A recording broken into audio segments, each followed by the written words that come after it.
Hablemos primero de la muerte del conocimiento.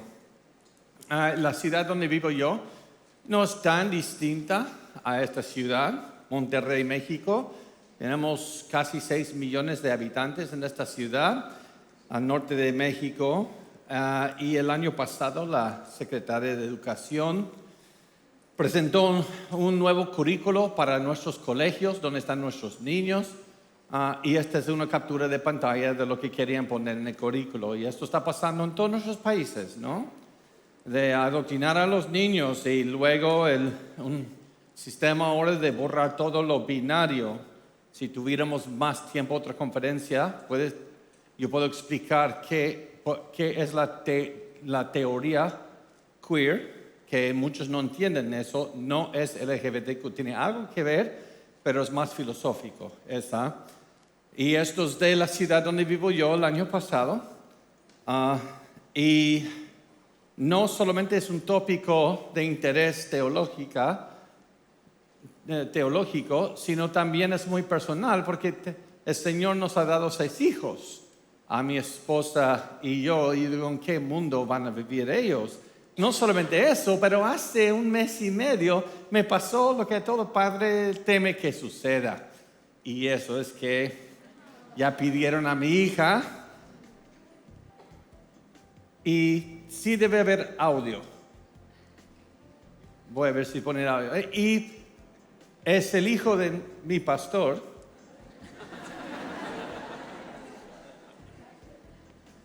Voy a ver, solo para probar el audio. Sí, está emitiendo audio. Vamos a ver. Quería hacer eso para probar el audio. Está en Blackmagic. Pero, ok. Pues vamos a ver si...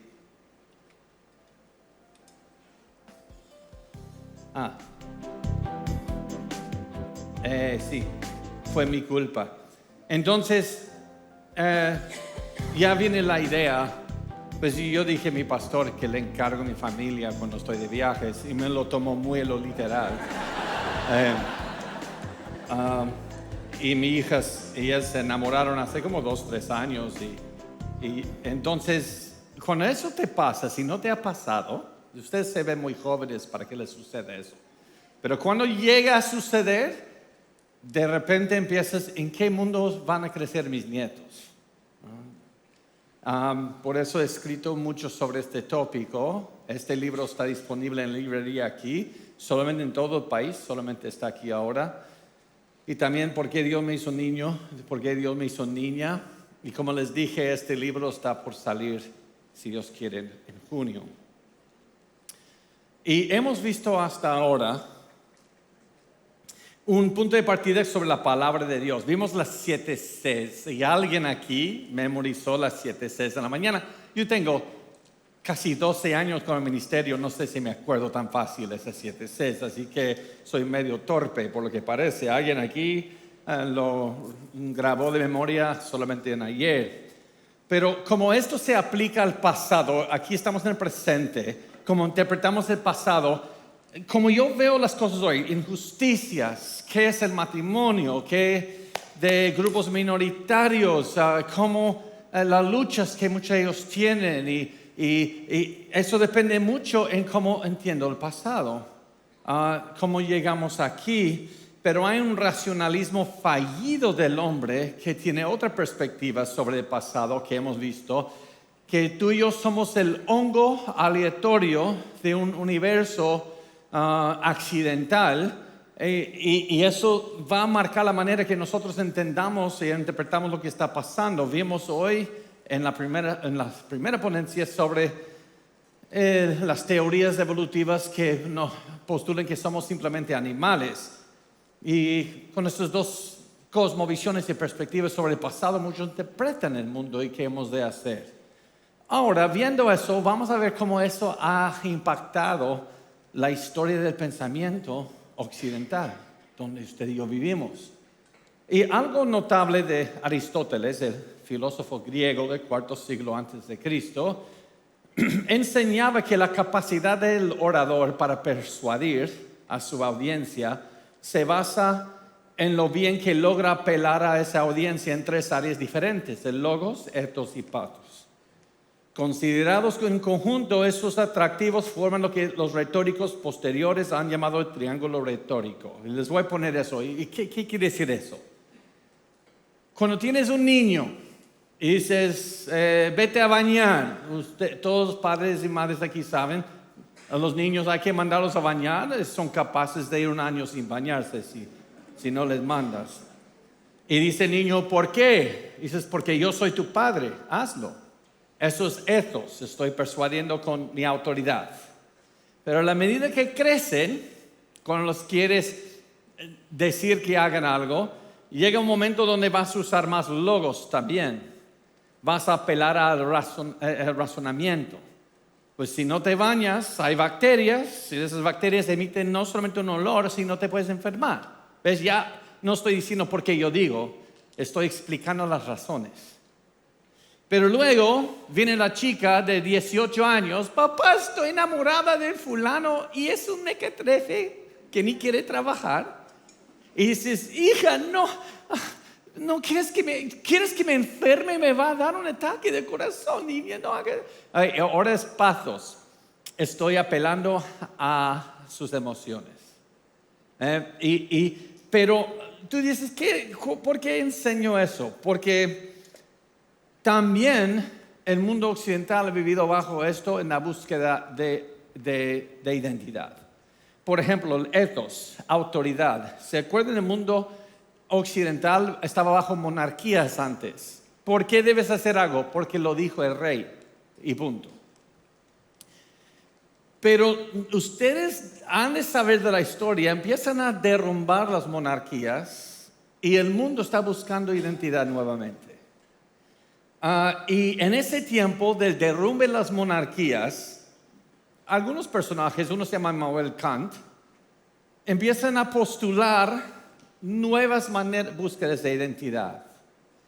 Y él apeló al logos, el razonamiento, que los seres humanos principalmente somos seres racionales. Y eso marca lo que se llama, ¿han oído de la Ilustración europea? El racionalismo de finales del siglo XVII y XVIII, la idea de que la autoridad final del conocimiento no puede ser revelada de afuera, es por Dios, porque Dios lo dice, porque ellos lo igualan al rey como un rey terrenal, no solamente porque Él dice, sino concebida por el razonamiento humano. Y la naturaleza humana tiene sus raíces, ¿dónde? En el racionalismo, la identidad. Somos seres racionales, primero que nada, racionales. Ahora, no sé si ustedes vieron esto, y cada vez que estoy exponiendo, veo rostros cada vez más jóvenes, es porque me estoy envejeciendo, creo. Pero no sé, ustedes díganme, ¿han visto esto? ¿Conocen de esto? Ok, gracias a Dios, porque si no, a ver, ¿cómo le hago para dar esta ilustración? Viaje a las Estrellas es una serie que se estrenó el 8 de septiembre de 1966. Eso es del tiempo de mi padre, de mis padres. Me gusta usar una ilustración, porque el racionalismo se puede comparar al Spock. ¿Se acuerdan de él? En inglés es Vulcan. ¿Vulcan? ¿Mande? Vulcano. Son unos alienígenas que parecen humanos, pero, y se te hace así, ¿no? Te mueres o te caes. Pero él era solamente racional, fríamente lógico. Por eso los vulcanos no entienden la naturaleza humana, que son muy emotivos, ¿no? Muy emocionales. Y dentro de ese sistema vuelve a surgir el naturalismo que vemos muy fuerte en el tiempo de Jesús primero con los griegos, y vuelve a surgir pero de una manera bastante naturalista, donde se vuelven ateos por completo. Ahora, y se acuerdan que les dije, es la búsqueda de entender el universo y todos los mecanismos dentro del universo, no hay un creador, por decir. Y en su gran libro, Salvemos a Leonardo, Nancy Pearcey, quizás aquí conocen a Nancy Pearcey por su libro Verdad Total, muy popular en español. Si no han leído a Nancy Pearcey, no has vivido aún. Ella es muy buena para tomarte desde ceros a llevarte. Ella va a tomar hasta 6, 7 capítulos llevándote por la mano para llegar a algo más profundo. Cuando lees los primeros 3, 4 capítulos vas a decir, eso está muy fácil. No, espérate y que llegas hasta la página 200 y algo y vas a ver que te está llevando cada vez más profundo. Nancy Pearcey dice, sin embargo, la cosmovisión de la Ilustración tenía un lado oscuro. Si la naturaleza era una máquina que funcionaba según leyes naturales, lo que se deducía era el determinismo. ¿Qué es el determinismo? Imagínate, si tú y yo, si el universo es todo lo que hay, no hay libre elección en esta vida. Tú y yo somos pequeños engranajes dentro de un gran reloj. Somos títeres, somos marionetas. Solamente eres de sus instintos. Entonces no hay moralidad, no hay libre elección. Eso es determinismo. La doctrina de que todo está controlado por las implacables leyes de la naturaleza es el determinismo.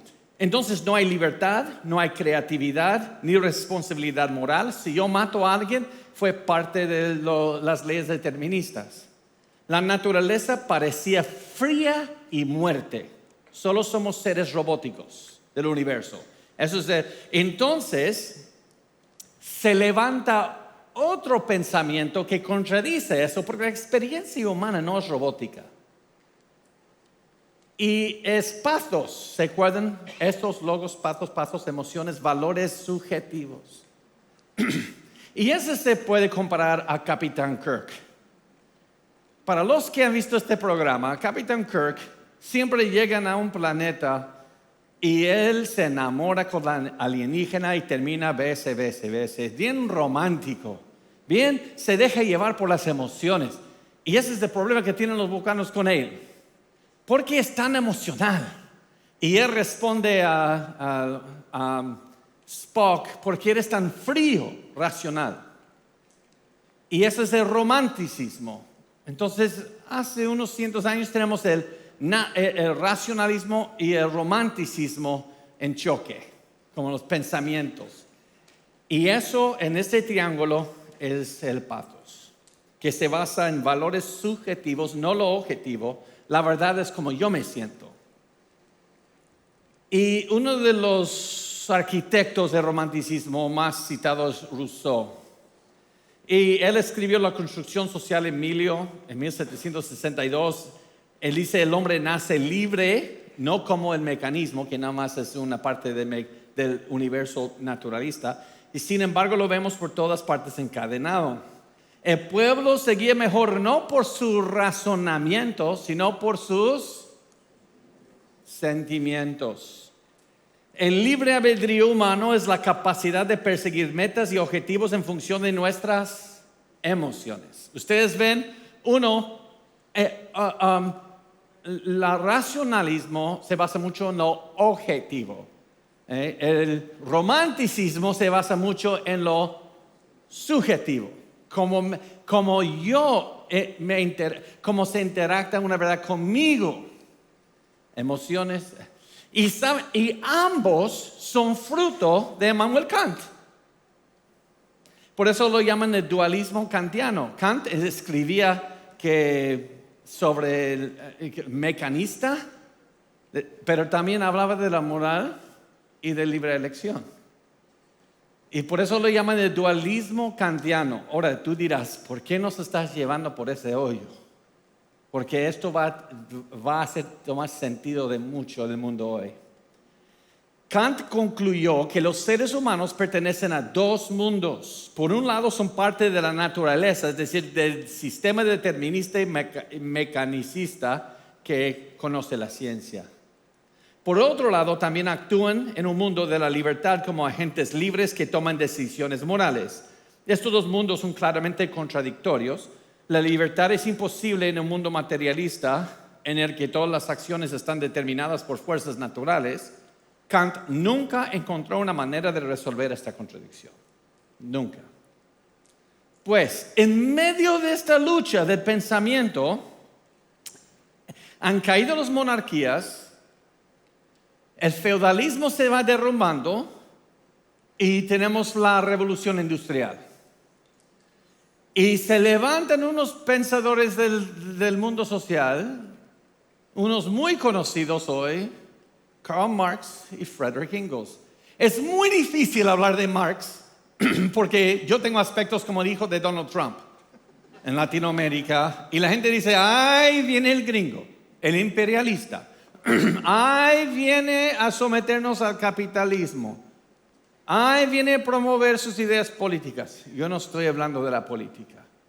Quiero hablar de su cosmovisión, su metanarrativa, y cómo eso aún afecta el pensamiento hoy. Karl Marx y Friedrich Engels escriben lo que hoy se conoce como Manifiesto Comunista, 1848. Y en cuanto a la metanarrativa, ten cuidado, no estoy hablando de la política aquí, derrumba esto por completo. Dice, esas son ideas muy feudalistas de antes. Y en eso abandona todo lo que enseña la Biblia. Y la Biblia, con una cosmovisión bíblica, va a ser Romanos 8:22 y dice, porque sabemos que toda la creación gime a una y aún está con dolores de parto hasta ahora. El pecado humano no solamente afecta al hombre haciéndonos ya mortales, que vamos a morir, sino también afecta cómo nos tratamos el uno al otro, y por eso hay injusticia, por eso hay opresión. Pero con la idea de Marx, y Marx fue naturalista, Marx se puede decir entonces porque sabemos que a toda la creación gime a una, porque estuvo sujeta a la lucha de clases debido a los sistemas opresivos a lo largo del desarrollo evolutivo de las sociedades. Déjenles explico eso. Cuando hablamos de la evolución pensamos en Charles Darwin, pero él hablaba de otra evolución. Él hablaba de la evolución de la sociedad. Y decía que vamos de caos a utopía de una manera determinista. Y él tomó la dialéctica de Hegel y él criticaba eso. Y echó la teoría de Hegel en su cabeza. Y él dice, aquí pudiera yo pasar un par de horas, pero solo voy a decir muy en resumen, que las sociedades tienen opresión, se forma una lucha entre clases, ¿no? La clases y lucha entre clases, y luego la clase oprimida finalmente se une y hay una revolución, tumban a los que están en control, que tienen opresión y forman otro grupo, pero este nuevo grupo aún tiene algo de opresión. Entonces vuelve a pasar y vuelve a pasar y finalmente vamos a llegar a un comunismo puro donde ya no hay un sistema con opresión existente, ya no necesitamos del Estado y todos nos vamos a agarrar las manos y cantar Kumbaya, Kumbaya, porque el problema es el sistema, no está en ti. Entonces ahora, no voy a entrar en el lado político, yo tengo una opinión sobre eso, pero eso no es de gran importancia, porque yo pertenezco al reino de Cristo. Y yo fui trasladado del reino de las tinieblas al reino del Hijo de Dios. Así que yo no veo importancia pasar el resto de mi vida peleando porque cuál es el sistema de reino aquí que menos opresión tiene cuando realmente todos van en rumbo a la perdición. Pero lo que sí quiero mostrar es que algunas suposiciones filosóficas afectan la sociedad y la misma iglesia. Donde la maldad es la opresión en el sistema, no en el corazón del individuo. Él tenía la suposición que somos buenos. El sistema está lo que está mal. Y hoy escuchamos eso aún. Opresión sistémica. ¿Han escuchado eso? Y en los noticieros unos ladrones robaron a fulano. La ciudad ha fallado esa parte de la comunidad. ¿Ves? Es la culpa de la sociedad, no del ladrón. Eso es una metanarrativa marxista. Pero Marx decía, estamos entre capitalismo y comunismo hoy, Y las clases oprimidas no se han levantado a luchar porque tienen un sueño guajiro, muchos, en la religión. Si tú eres seguidor de Cristo, tú dices, no considero las presentes tribulaciones de algo de compararse con la futura gloria que ha de venir, ¿verdad?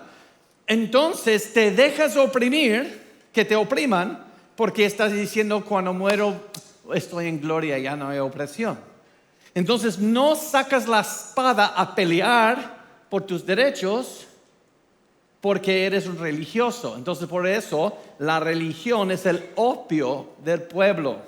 Los tiene adormecidos a la opresión.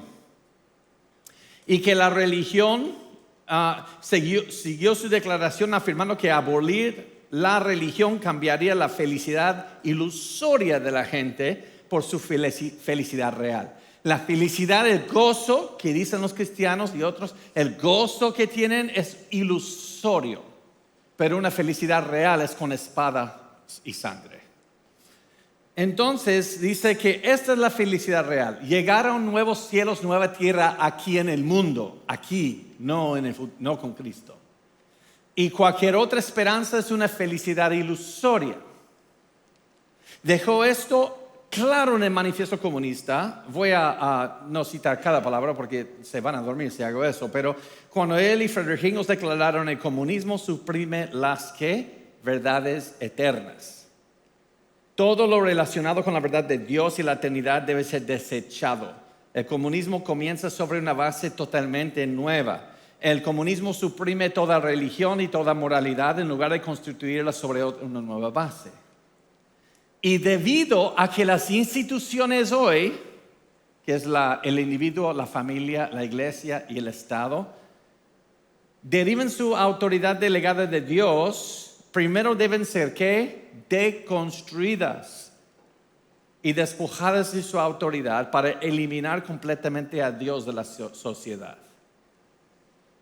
Ahora, al mismo tiempo que está pasando esto, hay un joven que Dios está preparando. Y este joven, el 6 de enero de 1850, a los 15 años, va en caminos a una iglesia que estaba yendo, pero no era creyente aún. Pero llega una nieve terrible y se opta, y no puede pasar donde está bloqueado, y se opta por asistir a una capilla primitiva metodista en la calle Artillery Street en Inglaterra. Y entra en esta pequeña iglesia, hasta el día de hoy. Y hay una tormenta de nieve, hay como 8 a 10 personas. El predicador de la iglesia no llegó debido a la tormenta de nieve. Entonces un zapatero, cobbler en inglés, dio el mensaje sobre Isaías 45:22. Se levanta uno sin preparación que arregla zapatos. Y él abre Isaías 45:22 y dice ese texto: mirad a mí y sed salvos todos los términos de la tierra, porque yo soy Dios y no hay más. El predicador preguntó: ¿a quién debemos mirar? A Cristo. Y luego hizo el predicador lo que no permitimos en ninguna iglesia hoy. Imagínate, hay como 10 personas y hay un visitante. El predicador señala al joven enfrente de todos: joven, te ves miserable. Haz eso hoy un visitante, a ver si vuelve. Y así te quedarás hasta que mires a Cristo. Y ese joven se va de ahí ese día quebrantado, corre a su familia en su almuerzo y les empieza a predicar. Ahora es un joven en preparación, pero vamos a dejar a ese joven allí por un momento. Volvamos a esta historia. Y se acuerda que la religión es el opio del pueblo. Muchos en la iglesia empezaron a adoptar también la metanarrativa marxista. Y eso los lleva a otro evangelio. Porque si adoptas que el problema es sistémico, entonces ¿qué es la salvación? Cambiar el sistema, cambiar con justicia social. Pero si crees que el corazón humano es lo que está pudrido, el evangelio necesitas un nuevo corazón. Ustedes ven, vas a llegar a 2 evangelios distintos.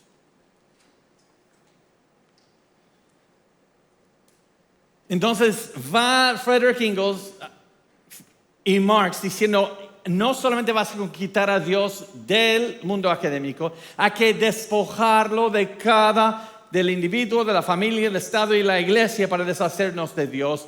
Y no lo lograron. De hecho, el coautor con Karl Marx, del Manifiesto Comunista, Frederick Ingalls, dijo que hay una persona que más odia en este mundo, en una entrevista después. Y el que más odiaba en el mundo era ese joven que Dios estaba preparando. ¿Y quién fue este joven que fue su enemigo, su peor enemigo? Un poco más de ahora.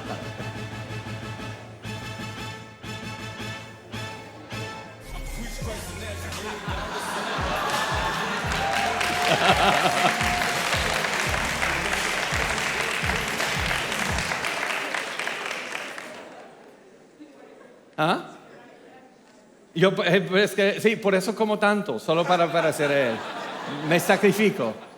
Spurgeon no era un activista político, pero todas las prédicas de Spurgeon publicaban en el periódico.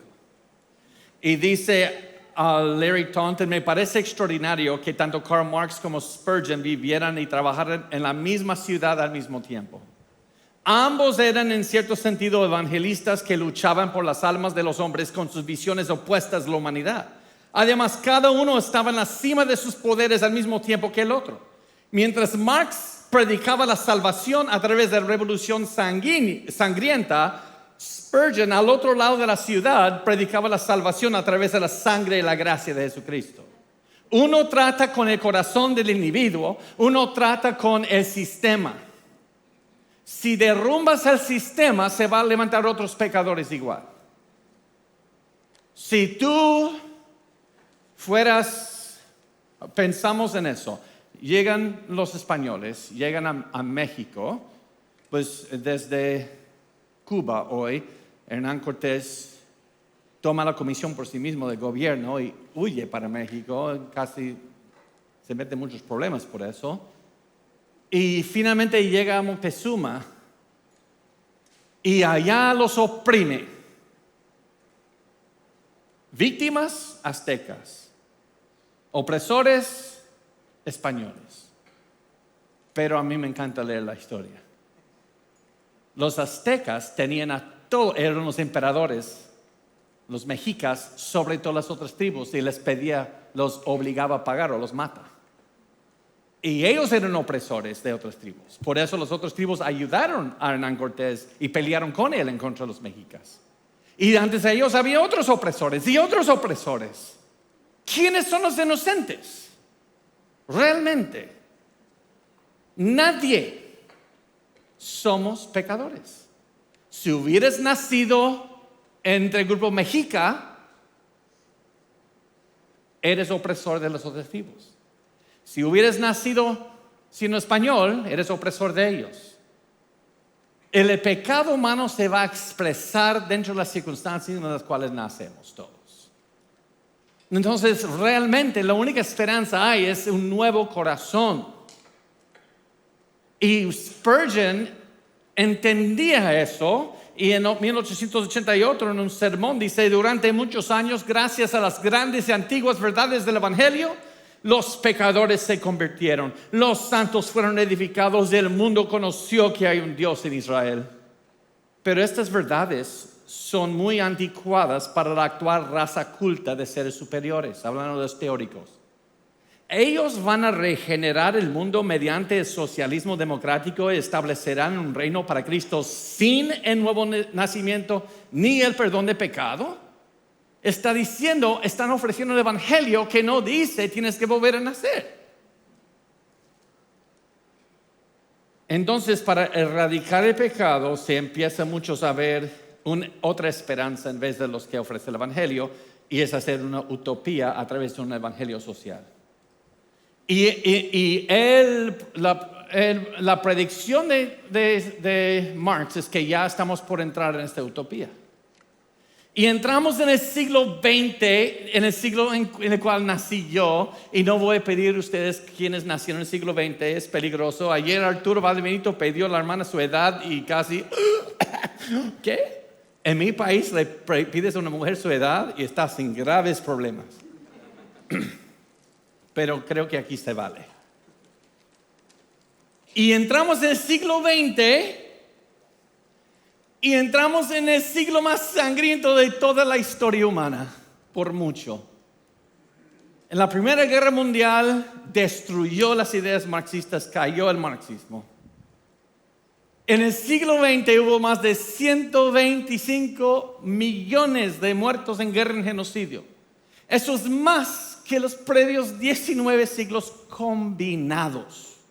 Desde Cristo hasta el año 1900, si combinas todos los muertos en guerra y genocidio, ni se acerca al siglo XX solamente. Y cayó el marxismo y quedó el romanticismo. Pero ya no lo llamamos romanticismo, lo llamamos relativismo, posmodernismo.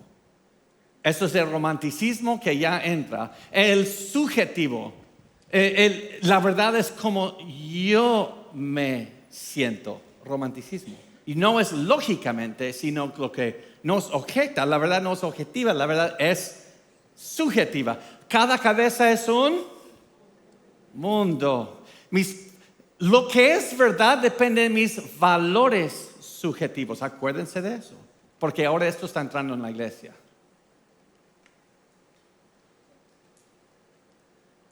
Y con esto van a hacer una nueva clase de marxismo. Y escuela mayormente en la escuela de Frankfurt, un neomarxismo, marxismo cultural. En 1923 se empiezan a juntar unos hombres en la Universidad de Frankfurt y después se va a llamar la escuela de Frankfurt, empezando con Karl Grünberg. Y se juntan varios de esos principales y van a formar un marxismo postmoderno. Y para hacer eso van a tomar mucho de trabajo de Sigmund Freud, el padre de la psicología moderna. Sigmund Freud deducía que la vida realmente tiene que ver entre libido y thanatos. Thanatos quiere decir muerte, literalmente. Entre la construcción positiva del sexo y la deconstrucción de perversión sexual. Es un concepto originado por Sigmund Freud para significar la energía instintiva fisiológica o psíquica asociada con los impulsos sexuales, y en sus escritos posteriores con toda actividad humana constructiva. Toda actividad humana constructiva tiene que ver con sexo. Y Freud realmente está mezclando romanticismo con darwinismo. Piensa en eso, piénsalo por un momento, porque en esto se basa la identidad hoy, el mundo, así que hay que entenderlo aunque sea un poco. Darwin enseña qué es el propósito de la vida, el pasar tus genes. Esa es la lucha de la supervivencia para pasar los genes. ¿Qué es pasar? ¿Cómo pasamos los genes a la siguiente generación? Relaciones sexuales. Entonces la vida se basa en sexo. Pero los impulsos sexuales es tu experiencia subjetiva emocional. ¿Ves? Es una mezcla, yo veo más de romanticismo con darwinismo. Entonces, en este tiempo, un italiano está tratando de entender por qué el marxismo no funcionó. Se llama Antonio Gramsci. Y él dijo, el marxismo no funcionó cuando quitas los medios materiales, no se levantan la gente a revolución. Y él dijo por hegemonía cultural. Ahora tú dices, ¿qué es eso? ¿Habrá un examen después de esto? No, es solo bueno que lo hayan visto para tener una idea. Y él dijo, esto no funcionó, no llegamos a utopía, porque la dominación o gobierno mantenido a través de medios ideológicos o culturales generalmente se logra a través de instituciones sociales. Ahora, noten esto, que permiten a quienes están en el poder influir fuertemente en los valores, normas, ideas, expectativas, cosmovisiones, comportamientos del resto de la sociedad. Lo que está diciendo es que los oprimidos no solamente es económico, una lucha entre propiedad económica. El problema es que los en poder venden sus propios valores como si fueran verdad. Su propia cosmovisión como si fuera universal. Así que hasta los oprimidos piensan como los opresores. Y dicen, sí, debo estar oprimido, amén, porque sería mal si no fuera oprimido. Son lavados del coco. Eso es hegemonía. La hegemonía cultural funciona en enmarcar la cosmovisión de la clase dominante y las estructuras sociales y económicas que la encarnan, como justas, legítimas y diseñadas para el beneficio de todos, aunque esas estructuras solo pueden beneficiar a la clase dominante. Es la idea de que los que dominan, los opresores, han convencido a los oprimidos que su cosmovisión, que es de beneficio para ellos, es lo correcto para todos. En otras palabras, el oprimido dice, sí, merezco ser un esclavo. Eso es esta idea. Ok, solo sígueme aquí, estoy por salir de todas estas definiciones y nombres. Uno de los eruditos, Max Horkheimer, de la Escuela de Frankfurt, llega a ser presidente de la Escuela de Frankfurt en 1930 y escribe un ensayo, y en ese ensayo acuña un término que se usa el día de hoy: teoría crítica. ¿Alguien ha escuchado de teoría crítica? No sé si se usa mucho aquí, ¿sí o no? Teoría crítica es la idea de que debemos reevaluar todo lo que fue escrito como verdad en la historia y todos los sistemas en busca de hegemonía, en busca de valores subjetivos, experiencias subjetivas de la persona. Por eso hay que deconstruir todo. Hasta un matrimonio, ahora dicen, entre un hombre y mujer, roles distintos entre hombres y mujeres, todo eso es parte de la hegemonía. Todo eso es parte de las estructuras para mantener a los poderosos en poder y a los oprimidos en opresión. Y eso es lo que está detrás de la ideología de género hoy. Hay que borrar toda distinción, porque esas distinciones fueron inventadas por los opresores para mantenernos bajo su yugo, su pulgar.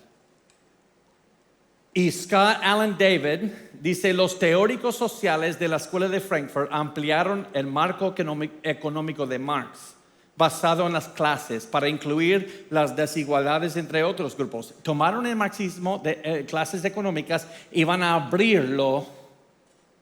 Los grupos étnicos, los sexos, grupos de identidad de género, LGBTQ, el resultado es el mismo, como explica Nancy Pearcey. Al igual que en el marxismo clásico, la solución propuesta es elevar la conciencia, tomar conciencia de uno mismo como grupo oprimido y luego levantarse contra el opresor.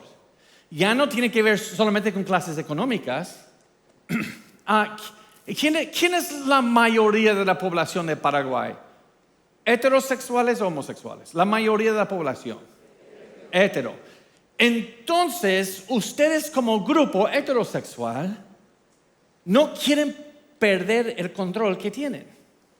Entonces inventan un sesgo en contra de la homosexualidad personal porque quieres mantenerlos bajo tu pulgar. Y usas la Biblia como pretexto, pero realmente es por tu amor al poder.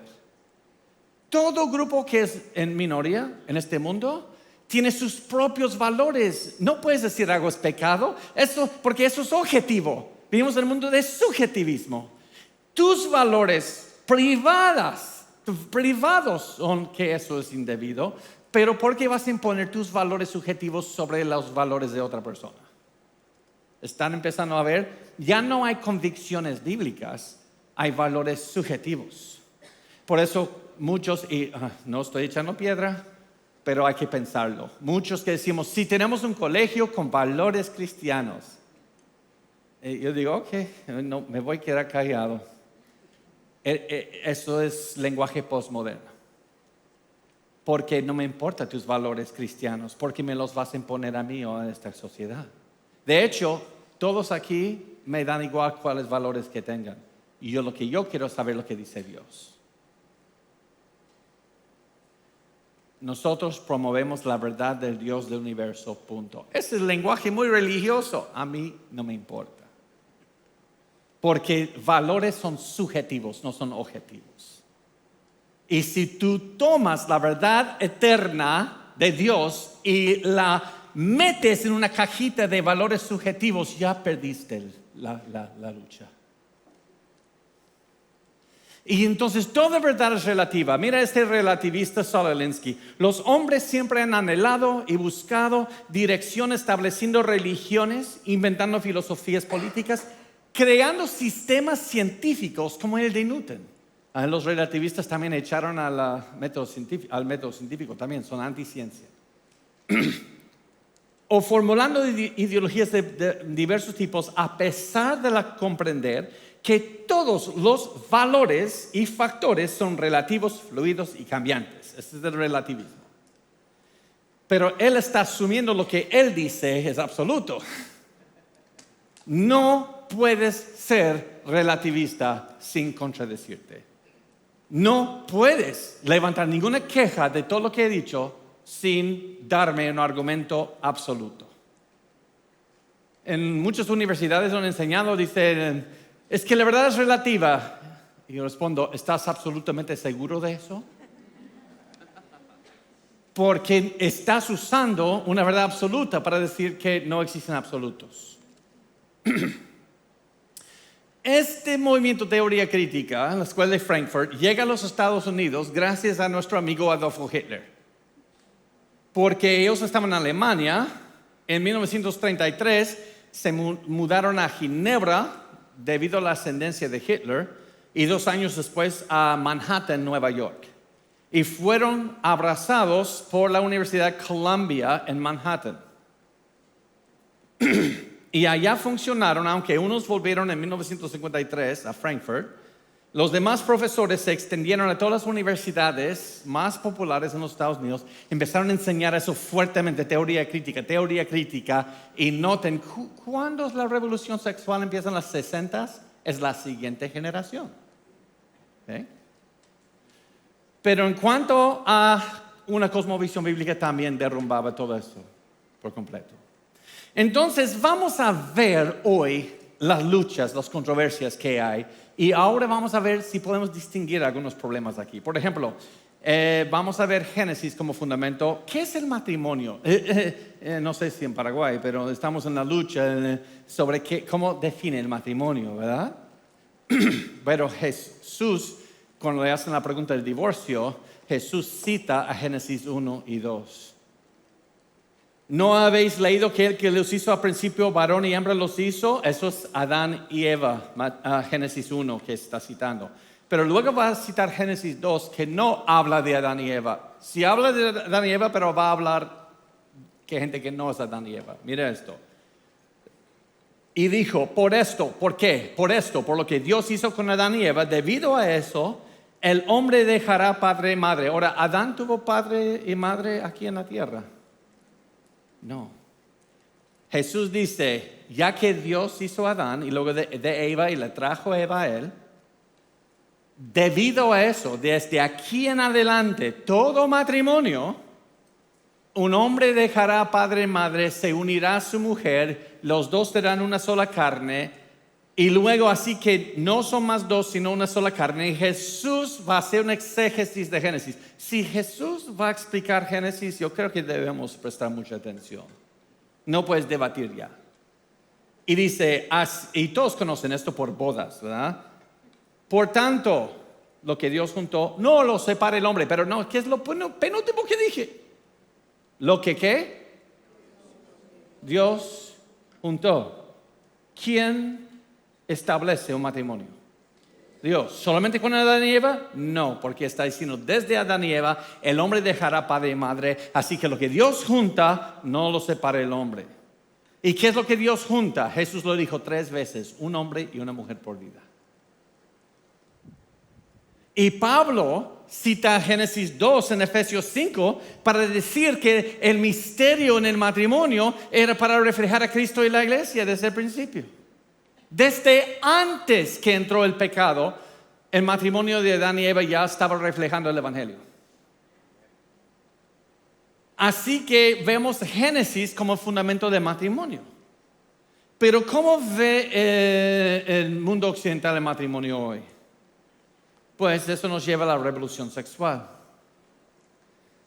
Carl Trueman, en su gran libro, El origen y el triunfo del ego moderno, él va a dar una citación aquí, que todo lo que les he enseñado hasta ahora solo fue para explicar esta citación. Mucha gente queja del libro de Carl Trueman y dice que es demasiado técnico. No, solamente necesitamos entrar poco a poco. Ahora, todos vamos a entender esta citación. Y no me fijé la hora que empecé. Sí, ok. ¿Tenemos como 15 minutos todavía? Ok. Noten esto. Ok, ahora, no se me vayan a dormir. Vamos a hacer un ejercicio de una citación técnica. Y van a ver, sí se entiende. Solo con un poco de trasfondo. Con todo lo que vimos, ¿se acuerdan del romanticismo? Rousseau, ¿se acuerdan de Freud? ¿Se acuerdan de todo eso? Ok, noten esto. El surgimiento de la revolución sexual se basó en cambios fundamentales en la manera de entender el yo, identidad. Primero hay que psicologizar el yo, romanticismo. Mis experiencias y sentimientos subjetivos. Hay que buscar identidad en cómo me siento. Luego hay que sexualizar la psicología. Freud. ¿Se acuerdan?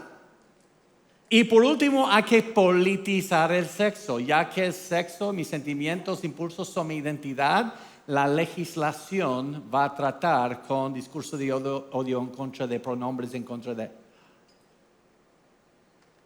El primer paso lo ejemplifican. ¿Cuál es el primer paso? Psicologizar el yo. Lo ejemplifican Rousseau y sus herederos románticos. El segundo, sexualizar la psicología, es el logro más destacado de Sigmund Freud. Y el resultado es, antes de Sigmund Freud, el sexo era una actividad para procreación o recreación en el mundo. Después de Freud, el sexo define quiénes somos. El romanticismo, cómo me siento, valores subjetivos, experiencias subjetivas, como individuos, sociedades y especie. Por eso hoy la gente lo toma como identidad. Dice una mujer, soy lesbiana. Dice un hombre, soy transgénero, soy gay. Ustedes ven, es identidad. Entonces, si yo digo, eso es dañino, es discurso de odio porque estoy tratando de robar a tu propia conciencia de buscar identidad.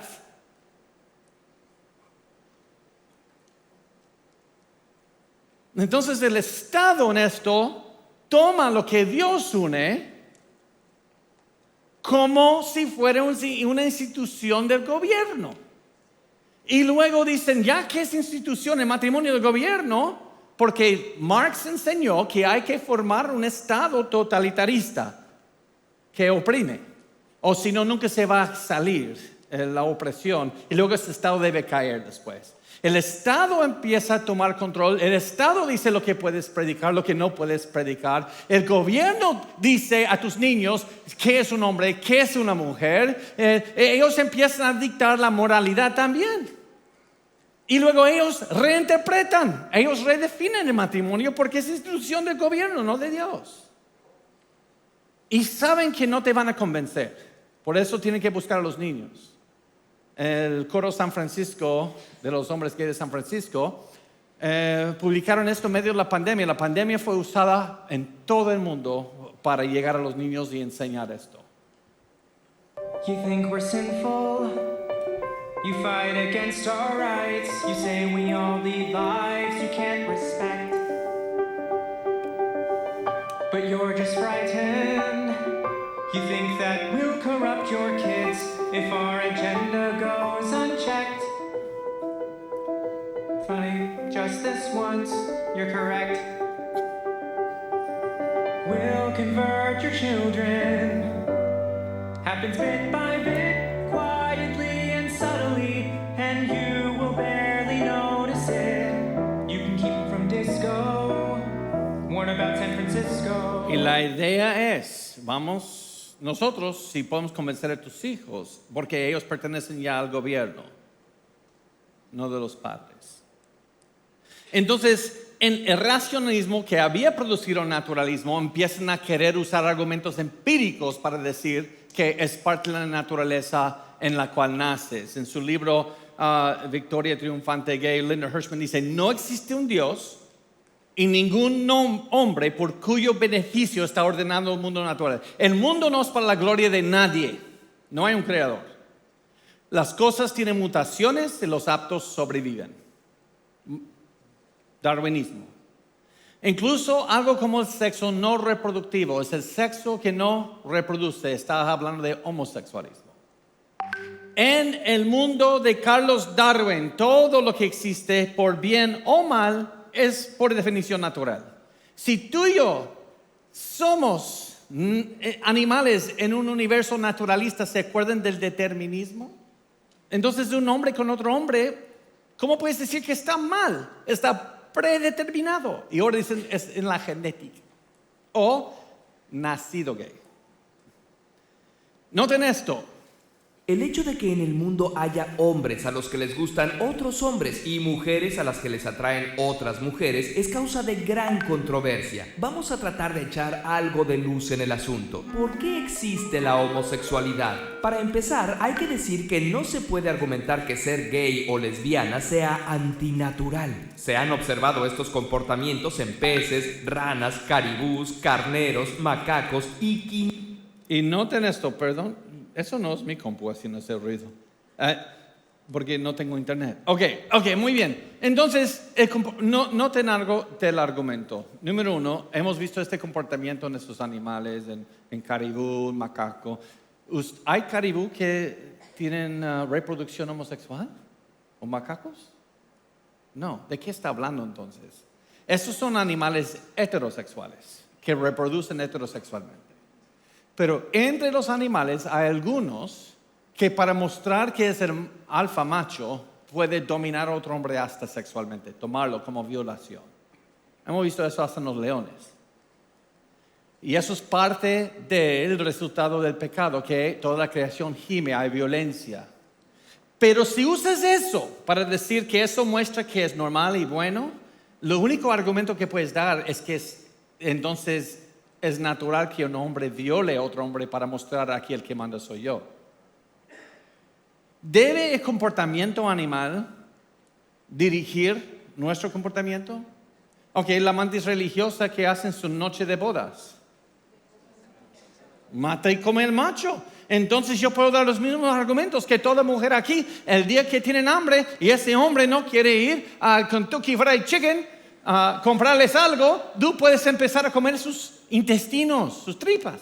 Pues es el mismo argumento. Y también, ¿qué es el gallo? No sé si tienen muchos gallos aquí. En México tenemos ranchos con gallos y cuando le pones una nueva gallina, corre el gallo y dice, esta es mi mujer. Y lo hace al asentarla, la viola. Entonces, este es un argumento que es el derecho del hombre violar a la mujer. Porque el propósito de la vida es pasar los genes. Y algunos feotes como yo, nadie quiere mis genes, entonces puedo violar. Eso es un argumento naturalista, ¿no? Si no eres hecho imagen y semejanza de Dios, ¿de dónde obtienes derechos? Dignidad. Claro, tuvieron que comprobar que uno nace gay y esos son algunos de los estudios más conocidos que han hecho desde las 90s y adivinen qué. Todo estudio que han hecho para tratar de mostrar que de manera determinista, naturalista, se nace así, ninguno. Pero eso es del matrimonio. Ahora, el último quizás que vamos a tener tiempo de ver en esta hora es género. Tu identidad como hombre y mujer. Dice la Biblia que Dios creó al hombre y la mujer a su imagen, pero a la vez tienen funciones que no son iguales, se complementan. Y Dios les dio esas funciones de un trabajo como profetas y sacerdotes entre Dios, y muchos sí hacen igual, pero hay algunas cosas en las cuales no hacen igual. Ok, hemos de procrear. Pero perdone, aunque tengo la panza, no tengo matriz, no tengo el pretexto. No puedo tomar un bebé así. Hay distintas funciones entre hombres y mujeres. Somos iguales en identidad y valor, pero no somos uniformes. El mundo hoy está confundiendo dos términos. Uniformidad e igualdad no son sinónimos. Pero la Biblia enseña eso. Ahora, ya que fallaron estos estudios, fueron a romanticismo para buscar lo de ideología de género. Ideología de género contradice el movimiento nacido gay. Los dos se contradicen. Uno es naturalista y uno es postmodernista. Y para hacer eso, fueron los escritos de Simone de Beauvoir, quien escribió El segundo sexo en 1949, lanzando la segunda ola de feminismo. En ese libro ella escribe, la hembra es mujer en la medida que siente, no es por nacimiento, como tal. Algunos datos biológicos, como nace, ¿ves? Materialismo, no forman parte de su situación vivida. ¿Ves? Lo subjetivo, mis experiencias. La naturaleza no define a la mujer, es ella quien se define a sí misma. Entonces, nacido gay es materialista, su intento, así naces, no hay nada que puedas hacer al respecto. Eso es naturalismo. Y el postmodernismo dice, no importa cómo naces, tiene que ver con sentimientos subjetivos. Ustedes ven que estos dos se contradicen.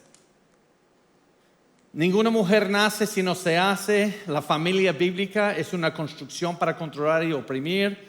La sociedad debe criar a los niños, no a familias. Quería derrumbar la familia por completo y fue un comprometida marxista porque Marx llamó también a abolir la familia. Porque la familia es el mecanismo que lleva eso a la siguiente generación. Según los profesores Adam Swift de la Universidad de Warwick y Harry Brighouse de la Universidad de Wisconsin-Madison, si la familia es la fuente de la injusticia en la sociedad, entonces parece plausible pensar que si aboliéramos la familia, habría un campo de juego más equitativo. Es un intento de abolir la familia. No me digan que tiene que ver con derechos para la mujer. Aunque les voy a citar el héroe del feminismo, Shulamith Firestone. Y ella dice, de modo que así como para asegurar la eliminación de las clases económicas, está hablando de Marx, lo que decía Marx, se requiere la rebelión de la clase baja, la revolución, ¿se acuerda del marxismo? En una dictadura temporal, el Estado debe tomar todo totalitarismo. ¿Ven? No estoy inventando. Su toma de los medios, se toma de los medios de producción para asegurar la eliminación. Ok, eso es el marxismo. Ahora va a decir, mira, tal como Marx dijo esto, que los oprimidos deben tomar la producción para salir de una manera, fuerzas para salir de la opresión. Ahora las mujeres deben hacer lo mismo. Dice, mira, para asegurar la eliminación de las clases sexuales, se requiere la rebelión de la clase baja, las mujeres. Y la toma de control de reproducción, sus vientres. No solo la plena restauración a las mujeres de la propiedad de sus propios cuerpos, sino también su toma temporal de control de la fertilidad humana. La nueva biología de la población, así como todas las instituciones sociales de la procreación y la crianza de los hijos. El feminismo debe tomar control de todo. Y así como el objetivo final de la revolución socialista, Marx, no era solo la eliminación del privilegio de la clase económica, sino de la distinción de clases económicas en sí, como Marx dice que hay que abolir las clases, así el objetivo final de la revolución feminista debe ser, a diferencia del primer movimiento feminista. No solo la eliminación del privilegio masculino, sino la de la distinción sexual entre sí. Las diferencias genitales entre los seres humanos ya no importarían culturalmente. ¿Qué está diciendo? Marx dijo hay que abolir las clases, distinciones en clases. Ella dice en feminismo tenemos que abolir la distinción entre hombre y mujer. Y eso es ideología de género. Estamos por tomar el descanso. Ahora me debo enojar. Voy a salir en Asunción y voy a buscar un hombre vestido de mujer. Le voy a decir, ahora te voy a decir tus verdades. No. Esto es un movimiento. Ellos son personas de hechos de imagen y semejanza de Dios. Les voy a hablar que yo también soy un terrible pecador que Cristo salvó y la esperanza que hay en Cristo. La Biblia dice, estamos derrumbando todo argumento y altivez que se levanta contra el conocimiento de Dios, apologética. Pero él tiene otro aspecto, llevando cautivo todo pensamiento a la obediencia de Cristo, discipulado. Al movimiento que tiene sus ideas, derrumbamos. A las personas les compartimos el Evangelio. Pero no pueden tomar ningún paso para atrás en esta verdad o vas a perder el Evangelio. Spurgeon nos advirtió y pasó. La Unión Bautista perdió el Evangelio. Hasta el día de hoy ya no tienen el Evangelio en Inglaterra. Son pro LGBTQ, pro aborto, pro todo eso. Y niegan la Biblia. No vamos a poder. Esta persona necesita conocer que hay esperanza en Cristo. No es el enemigo.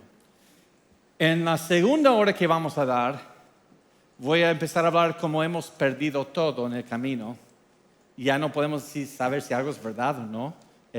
La muerte de conocimiento y lo que siguió la muerte de conocimiento es la muerte de la belleza, la estética.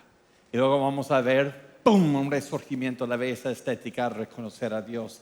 Y vamos a terminar bien bonito, si Dios quiere. No sé cuánto tiempo van a tomar como un descanso. Yo estaré listo para arrancar en cuanto terminamos, ¿ok? Muchas gracias. Muchas gracias.